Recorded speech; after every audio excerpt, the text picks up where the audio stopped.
On appelle le bout pendant, ça permet de le stresser. D'ailleurs, tu le fais aussi chez toi, hein, ça.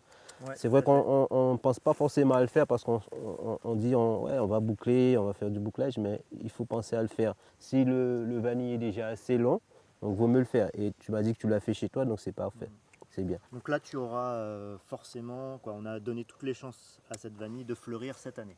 Exactement. Donc le fait qu'il soit stressé, ça va donner des boutons floraux ici. Et donc du coup, on aura quand même pas mal de fleurs, environ 3 boutons floraux et une vingtaine de fleurs par bouton floral. Et donc, qui dit bouton floral dit gousse, hein. Ici, nous sommes dans les hauteurs de Choisy, à Sainte-Rose, hein, dans la commune de Sainte-Rose, dans le Nord Basse-Terre.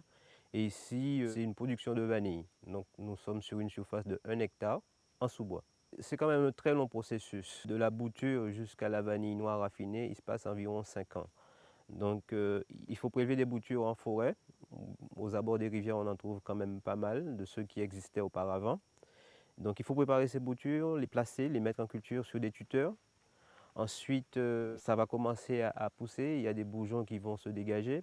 Si ça ne pourrit pas, hein, parce qu'il faut quand même que ça cicatrise assez bien. Ensuite, ça va évoluer, ça va grandir sur le tuteur.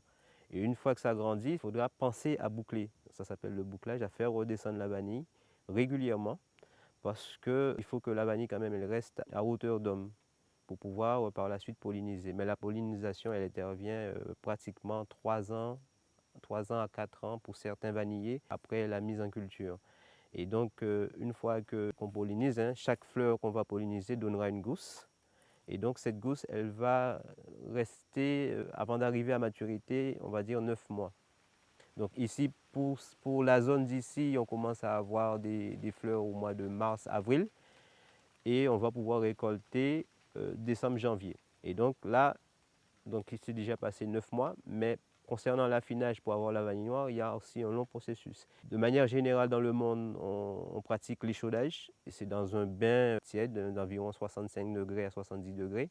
Et ici, en Guadeloupe, nous avons, et je crois que c'est même unique au monde, nous avons une technique qui s'appelle le griffage ou scarification. Ici, tu vois, on a quand même une très belle grappe, hein, avec des gousses qui avoisinent quand même les 23 et pour les plus longues, des 25 cm. Hein.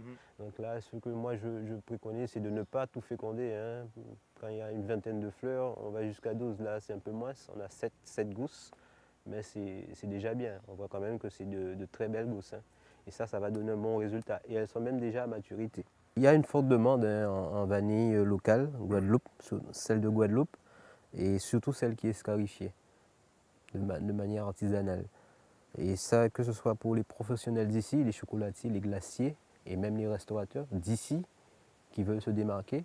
Et on a aussi des demandes de l'Hexagone. Donc oui, il y a une forte demande, mais aujourd'hui, il faut développer davantage la production.